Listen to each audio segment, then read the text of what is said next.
Question number 5। तो question number 5 में एक पैरेलल प्लेट कैपेसिटर दिया हुआ है। चलिए, तो ये हमारा एक पैरेलल प्लेट कैपेसिटर हमने बनाया, ओके। और इसमें एयर है, कितना क्या है, एयर। इसके कैपेसिटेंस जो दिए हुए हैं that is the 8 picofarad. कितना दिया हुआ है, 8 पिको फैराड।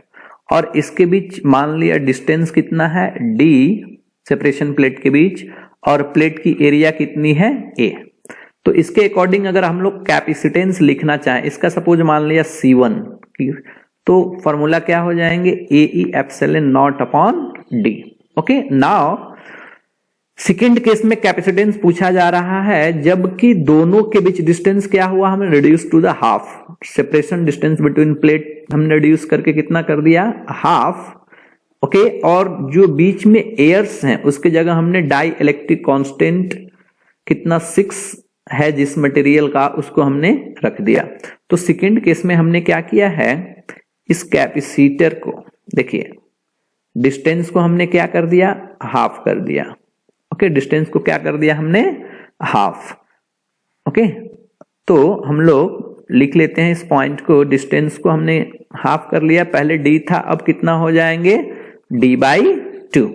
और यहां पे जो पहले एयर था, ओके, एयर में k की वैल्यू कितनी होती है, 1। इसमें कितना मटेरियल का डाइलेक्ट्रिक कांस्टेंट जिसका 6 है, उस मटेरियल को हमने पोर्ट कर दिया इसके बीच में। तो बोला गया अब कितना कैपेसिटेंस होगा। तो मान लिया इस केस में कैपेसिटेंस है C2 जिसकी वैल्यू क्या होगी, AE epsilon not upon d, K into AE epsilon not upon d। Okay, तो हम लोग इसके लिए पुट करते हैं वैल्यू इसके अकॉर्डिंग। तो K AE epsilon not upon d, d इस बार कितना हो गया, this is the d/2, reduce हो गया क्या। अब चलिए, अब इसी की हमें वैल्यू बतानी है।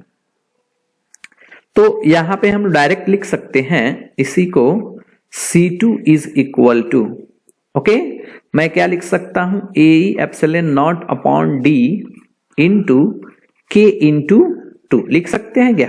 इसको हमने 2 को ऊपर शिफ्ट किया, बाकी सबको एक साथ रखा। देखिए इसकी वैल्यू किसके बराबर, C1 के बराबर। C1 का वैल्यू किसके बराबर, 8 पिको फैराड। तो इस टोटल वैल्यू कितना हो गया, 8 इंटू K की वैल्यू कितनी है, 6 इंटू 2 की वैल्यू, सॉरी ये तो 2 दिया हमें डिस्टेंस, ये तो हमारा कांस्टेंट हो गया। तो ये टोटल वैल्यू कितनी आ जाएगी हमारे, दैट इज 96। तो आ जाएगा 96 पिको